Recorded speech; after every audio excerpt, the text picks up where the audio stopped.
Mesdames et messieurs, n'ayez crainte, ceci n'est qu'une émission de télévision dessinée à la main. Alors, je m'appelle Louisa Beclin, je suis illustratrice, j'ai 27 ans, je vis à Vevey.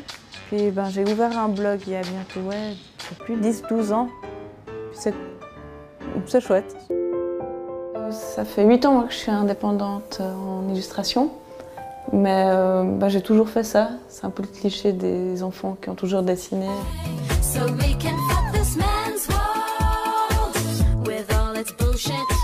Ensuite, j'avais pas vu encore de blog ou de Tumblr qui mettait en avant justement cette pensée positive par rapport au féminisme. Enfin, des fois, le féminisme, les gens ils sont là, c'est un peu péjoratif des fois. Enfin, c'est une image parfois un peu désuète. Si, à travail égal, au même poste, elles touchent moins, c'est comme ça. Bah pourquoi? Juste parce que c'est des meufs. Mesdames et messieurs, Louisa Beclin.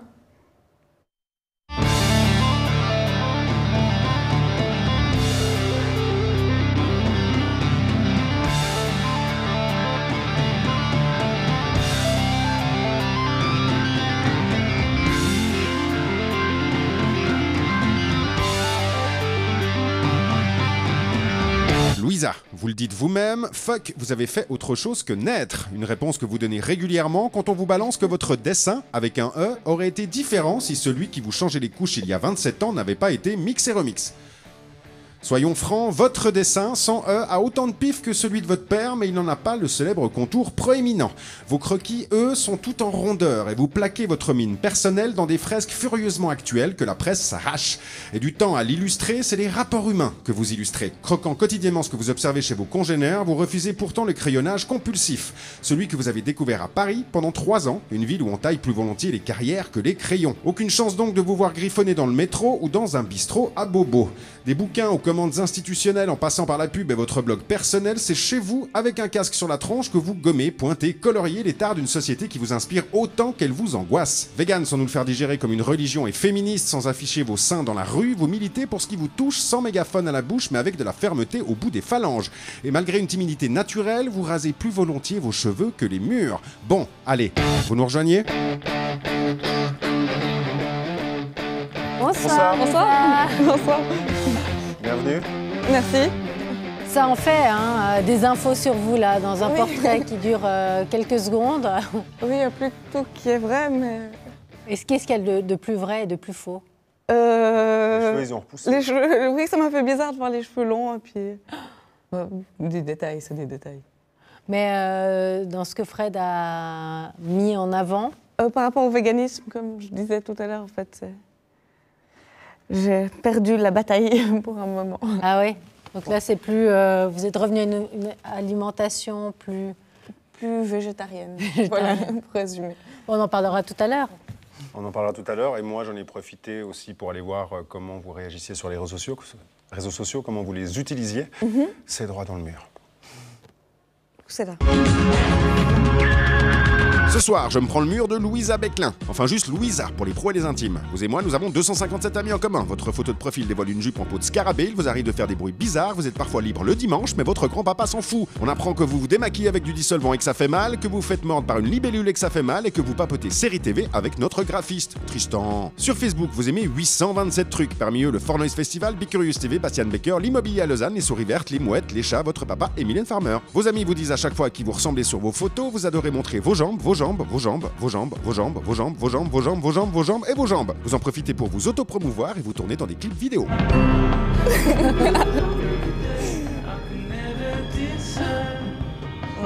Alors, ça fait bizarre, Louisa, de se voir comme ça? Non, c'est horrible, mais pas trop. Justement, comme j'utilise beaucoup les réseaux sociaux, c'est des choses que j'aurais jamais été dans ce monde-là, ça m'aurait fait bizarre, mais... Du coup, vous n'avez pas de filtre en fait. Les réseaux sociaux, c'est vous. C'est-à-dire que vous racontez régulièrement votre vie aussi. Oui, je pense que j'ai toujours baigné là-dedans, dans ce milieu et puis dans cette... j'ai pas l'impression de jouer un rôle. Il y a des Ça- choses que vous vous interdisez sur les réseaux sociaux? Si j'ai envie de le faire, je m'interdis pas. S'il y a des choses dont j'ai pas l'idée en fait de le faire, mais non, je me censure pas trop. Bon, des fois, je vois que je fais un gag, je le note, et puis après, je me dis, ah, mais en fait, c'est tellement un privé de joke qu'il n'y a que moi qui comprends. Moyen de tester aussi votre travail, c'est-à-dire que vous allez mettre des choses pour voir si ça fonctionne. Oui, et puis des fois, je vois que ça fonctionne pas et qu'il y a 0 like, alors discretos, je delete le truc. Mais vous êtes beaucoup dans l'immédiateté de l'utilisation des réseaux. Ah oui, oui. Il y a un truc qui vous touche, ou vous avez envie d'en parler, vous y allez? Oui, mais ça fait 10 ans que je suis sur Twitter. Du coup, c'est vraiment, je trouve, quelque chose qui nous apprend à être très immédiat. Puis, je pense qu'il faut être spontané, mais dans la vie en général, pas que sur les réseaux sociaux. Puis, en fait, c'est une plateforme parfaite, je trouve, Twitter, pour justement pouvoir... Ça vous inspire aussi? Vous arrivez à trouver des choses sur les réseaux qui peuvent tout d'un coup devenir des dessins? Non. Oui, souvent, quand on est abonné à des pages, ça inspire sans... Mais c'est plutôt dans la vie en général qu'il y a des gens qui font la distinction de la vraie vie et la vie des réseaux sociaux. Mais moi, pas spécialement, mais c'est vrai que ça m'inspire plus que je vis en dehors d'Internet. Ouais. Pour après et en fait, l'utiliser, et puis... la vie, c'est incroyable. Moi, j'ai encore le clip où vous avez tourné. Dedans, à fond dans les oreilles, c'est détestable. Je vais baisser un peu. Ah, mais ça On vous entend à mal, peine, moi, je dis Fred et moi, on est sourds, on vous entend qu'à moitié. Je baisse encore un petit peu. Et puis, effectivement, dans la vraie vie, vous passez vos journées à dessiner. Oui. C'est un peu le cœur du blabla. Ah, c'est encore un truc. Alors, quand on est la fille de Mix et Remix, Philippe Beclin, que j'admire beaucoup, comme beaucoup de gens, est-ce qu'on a envie de ressembler à son papa ou à une femme, par exemple à Claire Bretécher, pour prendre une référence déjà ancienne, ou bien est-ce qu'on veut absolument développer sa propre personnalité? Vous n'avez pas marre quand on vous pose toujours la question par rapport à votre papa, Lisa? Oui, non.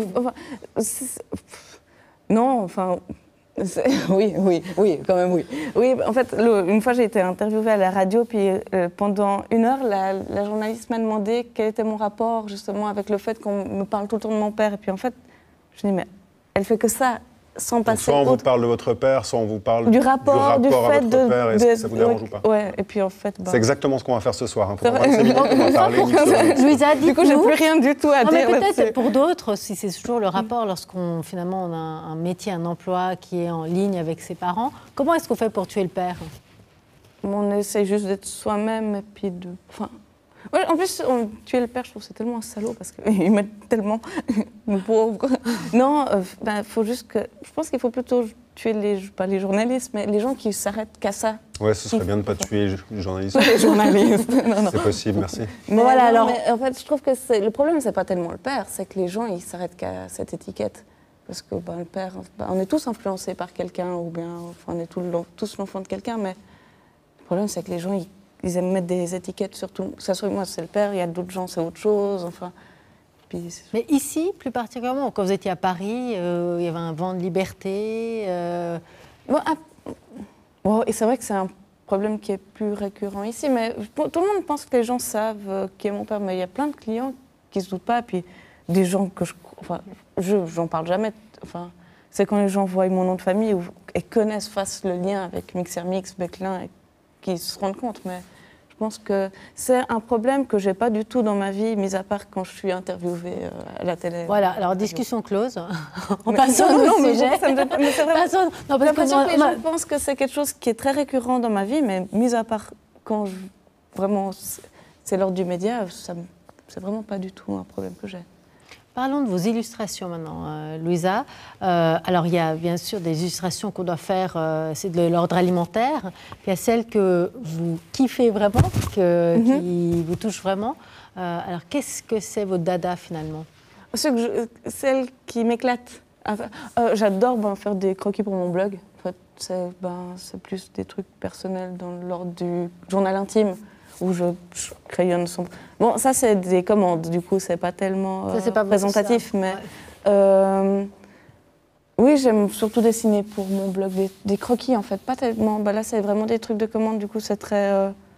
Et en fait, comment on c'est fait plus que j'aime. pour faire la part des choses entre les commandes, qui peuvent être de la pub, qui peuvent être des livres, qui peuvent être des blogs aussi, sur Internet, et sa propre vision de la chose et ce qu'on a à dire. Par exemple, sur votre blog, vous êtes beaucoup plus libre. Comment on fait pour garder un peu sa patte quand même dans les commandes, sans forcément y laisser trop de personnalité ou trop de choses privées? Je sais pas, je pense que ça va... Dans la tête, on fait comment le tri? Ça se fait tout seul. En fait, je pense que ça fait longtemps que maintenant que j'ai des clients, et je sais où est la limite de... Enfin, puis ça dépend aussi des clients. Il y a des clients qui sont plus ouverts à ce que je fasse quelque chose qui est plus personnel, et puis d'autres qui... On sent tout de suite s'il faut faire un truc plus aseptisé ou pas. Mais ça vient avec le métier. Je ne dois pas me dire « Ah, maintenant, je travaille pour un client, il ne faut pas du tout que je fasse quelque chose. » Je sais en moi que... Mais en Suisse, il y a une part à la créativité qui est grande. On vous laisse libre. Ou est-ce qu'on a tendance quand même à dire non, attention, on a une image, on ne veut pas... Par rapport aux clients? Oui. Je pense que c'est encore assez ouvert. Enfin, les miens, après, je pense que les gens viennent vers moi aussi parce qu'ils savent ce que je fais et qu'ils ne savent pas aussi à quoi s'attendre. Mais on va tous vers des illustrateurs dont on connaît l'univers. Et puis... Mais c'est vrai que souvent, je dois pas me brider un peu, mais c'est quand les thèmes sont justement le droit... le droit public, des trucs comme ça, c'est vrai que je peux moins m'éclater que quand je... justement, pour le temps, c'était plus cool parce que c'est aussi plus libre. Graphiquement, en fait, c'est vrai qu'on sent tout de suite... on sent tout de suite ce qu'on peut faire, ou à la limite...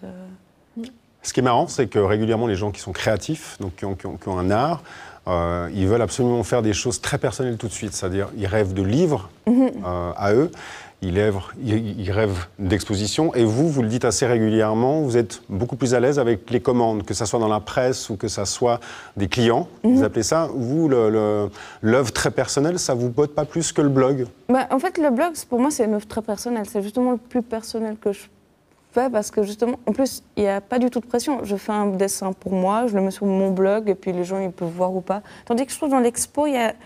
Le fait que ça soit une expo, il y a une sorte de pression d'une date et de galerie, et puis je trouve que c'est quelque chose d'assez prétentieux, du coup ça met une pression de plus.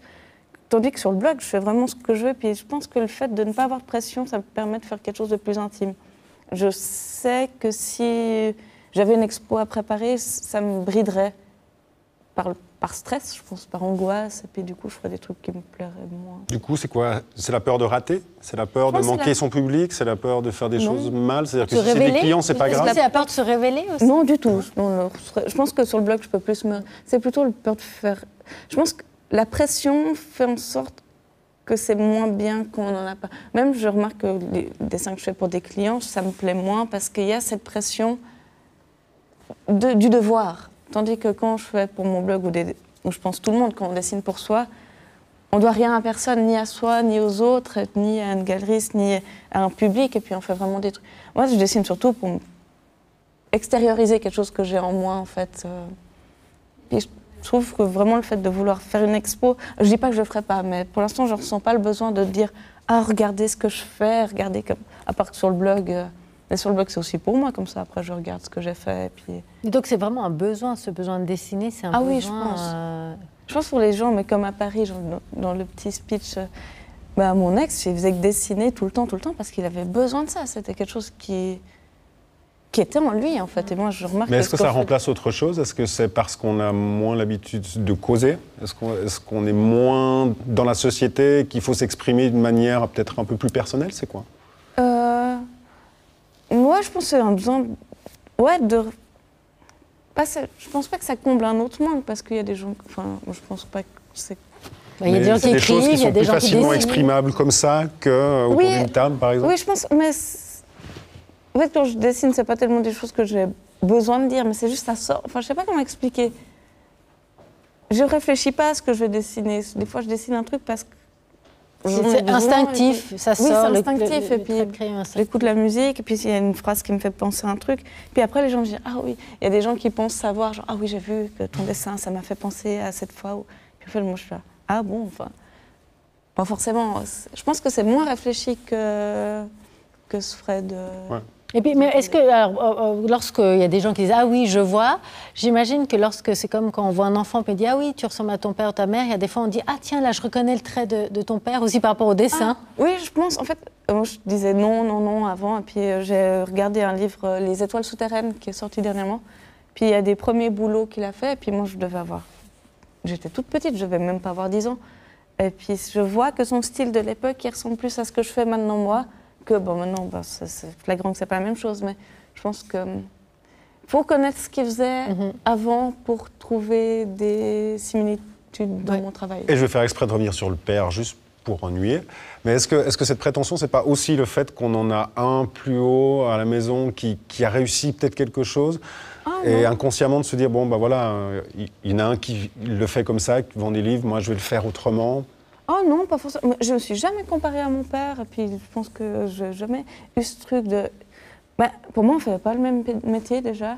Et puis, quand il me dit souvent, mais quand il avait mon âge, ils n'étaient pas... Enfin, je gagne quand même bien... Enfin, il n'y a pas du tout ce truc de compétition où il faut que je fasse comme mon père, ou il faut que je fasse pas du tout comme mon père.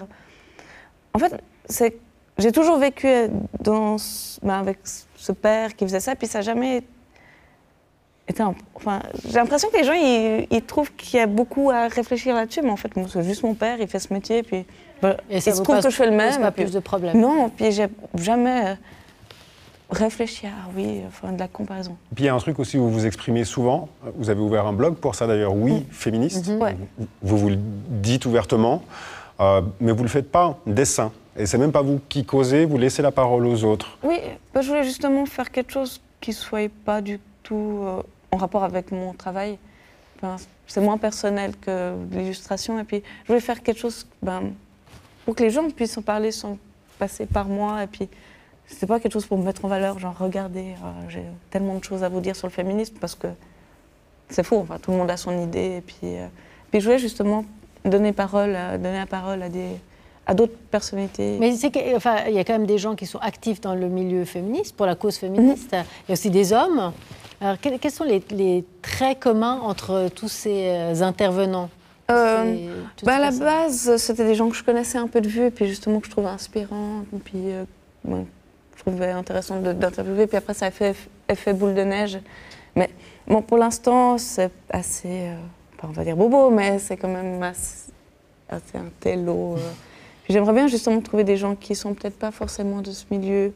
Quand je lisais, quand on voyait les réponses des interviews, c'était tout le temps « Ah oui, à l'Uni, quand j'ai fait l'Uni. » Moi, je viens pas du tout du parcours j'ai pas du tout un parcours universitaire. Du coup, c'est vrai que c'est agréable aussi d'avoir d'autres... D'avoir l'écho de la rue, en fait, des gens... Un peu l'écho de la rue. Faire un micro-trottoir sur le féminisme.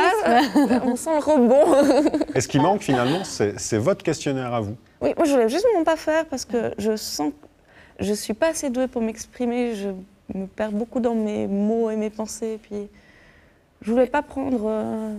Vous avez quand même une définition du féminisme. On en a tous une. Quelle est la vôtre? Moi, c'est plutôt que tout le monde, tout genre confondu, puisse faire et être ce qu'il est vraiment en dehors des codes et puis des stéréotypes imposés par la société. Qu'on soit un homme, une femme, qu'on ne sache pas encore ce qu'on est, juste de pouvoir être soi sans...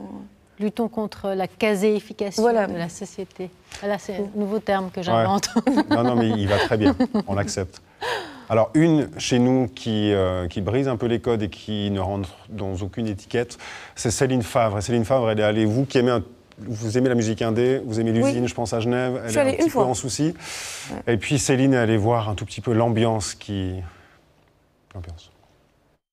Devant la bête, cette bête immonde qui agace et tourmente le conseil municipal et le conseil d'État genevois. On va aller jeter un coup d'œil.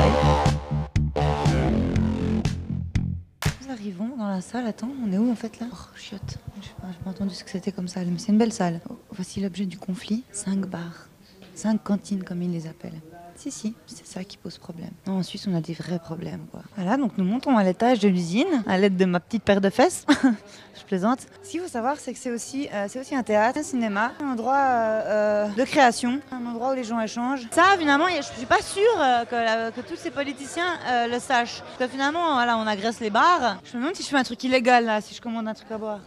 Tu m'entends? Hola! Moi, je le percevrais pas vraiment comme un drame, mais comme une fin d'une envie en fait de notre ville de vouloir intégrer en fait tous les gens qui vivent. L'idée en fait que finalement l'idée d'un compromis a été abandonnée. Est-ce que c'est pas risqué? Bon, je comprends, mais c'est un peu le pot de fer contre le pot de terre. En fait, le pot de terre, c'est eux, nous on a le pot de fer. Je fais des méga zooms sur la gueule là. Je viens de faire un truc illégal, commander à boire dans une des fameuses 5 buvettes. Santé, monsieur Maudet. Coucou. Bon alors là, j'arrive à choper un des fondateurs de l'usine. Est-ce que t'as peur avec ce qui se passe en ce moment? Est-ce que ça te fout les jetons?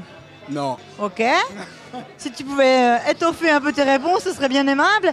Et pour moi, c'est un lieu très important en fait. Il y a autant des soirées qu'il y a le cinéma. En fait, Moi, je suis arrivée ici, les gens étaient à la queue leu-leu pour faire la visite. J'ai trouvé que c'était des sauvages quand même très très éduqués. Au niveau culturel, je pense que ce serait vraiment dommage que ce genre de lieu s'arrête. Pour ma part, c'est un moyen de pression qu'ils utilisent en fait. Ils essaient de diviser l'usine afin qu'ils soient obligés de laisser tomber en fait. Un lieu culturel, un lieu de vie. Chez nous, il y a une programmation spectaculaire pour moi qu'il n'y a pas ailleurs dans toute la Suisse romande en fait. Sauf la Casa Choc à Neuchâtel. C'est un peu un endroit où il ne faut pas toucher quoi. Est-ce qu'on dit fight for l'usine? Alors oui, j'ai dit fight for usine. Nous on a fini, on va partir reprendre le train. Non c'est bon, on coupera ça. Donc j'imagine, Louisa, vous n'aimez pas qu'on caractérise un lieu d'alternatif, parce que du coup, on lui met une étiquette. Oui, bon si c'est alternatif comme étiquette, ça va, mais... Ouais, non, j'y ai pas trop pensé. J'ai pas pensé encore pour les lieux, comment ils le prennent. comment les dénommer. Ouais. Alors, comme j'ai dit dans le portrait, les journaux s'arrachent vos dessins. Vous n'avez pas encore dessiné, c'est le matin. Mais... Il y a longtemps. C'est vrai? Ouais, mais il y a très longtemps, il y a 5 ans. J'ai raté ça, moi. Bon, alors peut-être l'occasion ce soir de renouer un contact. Cher matin. On est en duplex avec eux juste après le jingle. Yes.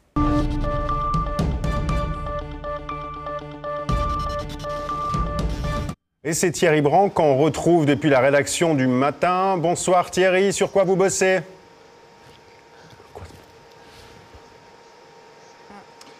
Bonsoir Fred, bonsoir Leïla, bonsoir tout le monde. Alors nous vous proposons demain dans le matin un article très intéressant sur un jeu vidéo créé par un studio zurichois qui s'appelle Cloud Chaser, donc à la chasse des nuages. Et ce jeu fait polémique, vous savez pourquoi? Bien parce que ce jeu a comme thématique de fond les réfugiés et la migration. Alors il s'agit d'une petite fille et de son père qui vivent dans un pays asséché pour des raisons climatiques, donc, et qui doivent fuir leur pays pour trouver un avenir meilleur. Et la polémique porte sur le fait que les gens accusent le studio de vouloir faire de l'argent sur une thématique qui est dramatique. Le studio répond, lui, qu'au contraire, c'est un sujet d'actualité, qu'il faut en parler, et puis qu'on ne fait pas forcément des jeux vidéo pour se marrer et pour des jeunes enfants, mais aussi pour évoquer des thèmes intéressants. Moi j'ai une question, Thierry. Qui est actionnaire de ce studio? Est-ce que c'est l'UDC, Bleucher? Alors, bonne question, mais la réponse, je ne la connais pas. Et puis, elle est, pour tout dire, pas dans l'article. Mais je crois que ce n'est pas du tout le but du studio, ce n'est pas de faire de la polémique. C'est justement d'utiliser une thématique pour la traiter de manière intelligente. Bon, alors il faut Est-ce qu'on qu'on peut joué à ce traiter jeu. de manière intelligente, avec divertissement, des trucs aussi graves, à votre avis? Moi? Ouais. Je crois que plusieurs jeux vidéo l'ont déjà fait. Non, enfin, il me semble que c'est pas le premier jeu vidéo qui traite ni de la guerre, ni des trucs politiques actuels. Mais... Vous êtes une fan des jeux vidéo? Je suis pas une gameuse, mais je connais un peu la culture et puis je connais des gens qui le sont. Mais... Bon, Cloud Chaser, alors ça vous tente, Louisa? Je sais pas si la thématique m'enchante. Enfin, ça me touche pas du tout, du coup, c'est pas quelque chose vers lequel je me tournerais. Mais... Thierry, on peut télécharger ce jeu quelque part? Alors oui, écoutez, moi je l'ai pas testé moi-même, hein, je me fais l'écho de la personne qui a écrit l'article, mais c'est pour les téléphones portables et les tablettes. Bon, alors on va faire le test et puis on vous dira ça demain. Une application payante. Voilà. Merci beaucoup Thierry, bonne soirée. Et puis, vos dessins, on les retrouve aussi ailleurs que sur la planète Terre. Il y a des extraterrestres qui ont vu ce que vous dessinez. Oh. Et ils ont essayé de tirer votre portrait aussi. Ils sont faits.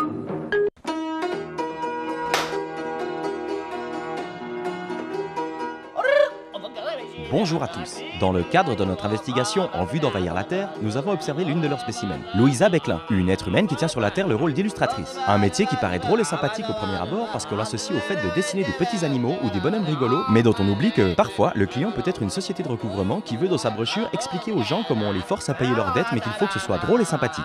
Louisa Becklin est végane, un mouvement qui prône l'arrêt de l'alimentation de tout produit issu de la cruelle industrie animale jugée comme un désastre écologique, sans mettre en perspective la question de comment la production mondiale de soja a pu décupler en 10 ans sans avoir des conséquences sur l'environnement. Elle est tatouée. Le tatouage consiste en des dessins faits sur le corps pour apprécier une certaine forme d'art alternatif et ne pas être comme tout le monde. Contrairement aux métalleux et aux motards qui eux l'apprécient comme signe de ralliement et pour ne pas être comme tout le monde. Contrairement aux footballeurs, aux mannequins, aux gens qui font du fitness et aux chanteurs de variété qui eux l'apprécient pour son aspect d'esthétique rebelle et pour ne pas être comme tout le monde. Contrairement aux graphistes, aux pères de famille, aux fans de Johnny, aux vendeurs de voitures, aux conducteurs de bus, aux militaires et aux clowns d'hôpitaux qui eux l'apprécient en tant que preuve d'amour envers quelqu'un ou quelque chose mais qui veulent le faire de façon originale afin de ne pas être comme tout le monde. Louisa Becklin est féministe, un mouvement défendant l'idée que la domination masculine force les femmes à s'habiller comme dans les magazines. Alors qu'en fait, les hommes ne se rendent même pas compte quand les femmes vont chez le coiffeur et n'ont tellement pas d'idée sur la mode que s'ils décidaient vraiment de comment les femmes doivent s'habiller, elles auraient un jeans t-shirt parce que c'est plus simple et moins cher, un équipement de Manchester United parce que c'est mon club préféré, ou un costume de raton laveur parce que c'est vachement rigolo. Durant notre observation, nous avons remarqué l'attitude étrange de ses congénères au contact de Louisa Becklin dans différents environnements.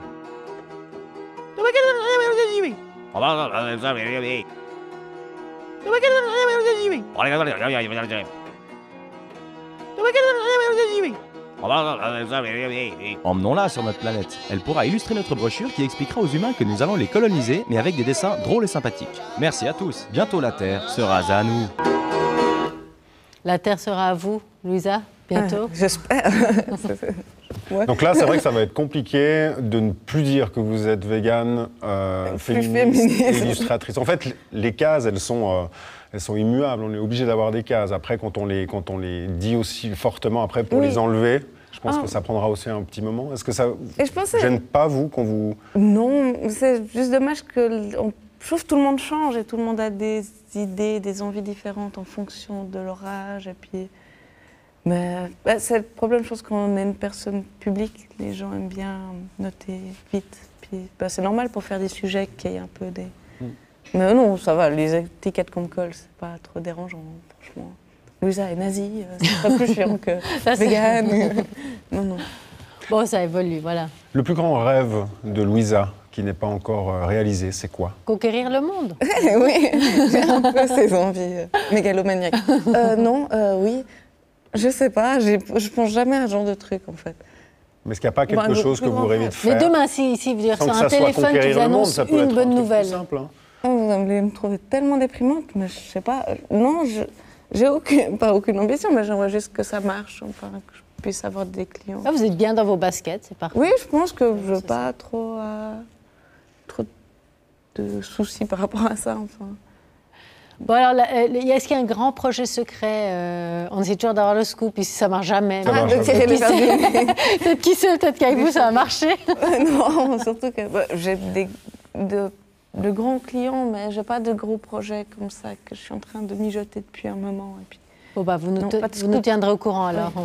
Oui. Prochain. Vous m'entendrez parler sur tous les réseaux sociaux possibles et imaginables. Merci d'être venu sur notre plateau, Louisa. Avec plaisir. Merci. Et puis les 30 dernières secondes, on vous les laisse. C'est gratuit et vous en faites ce que vous voulez. Vous avez la caméra qui est là-bas. C'est là-bas, je ne dois pas retourner sur la chaise. Celle-là. Juste là. On vous fait un petit signe. Vous avez 30 secondes pour finir l'émission. Pour montrer à quel point je suis mal à l'aise et que je sais pas. Et voilà. Comme tous les invités, chaque fois que vous leur faites le coup. Non, mais c'est très très gênant. Et puis, j'ai pas du tout l'habitude de faire de l'impro comme ça. Surtout qu'on m'a pas du tout briefé. Je sais pas. Et elle passe quand l'émission? Ce soir? Je peux même pas dire joyeuse fête, bonne année, quelque chose un peu. Il reste combien de minutes? Secondes? Heures? C'est fini? Bicurious TV. .ch? Non, c'est pas ça. .com. Merde.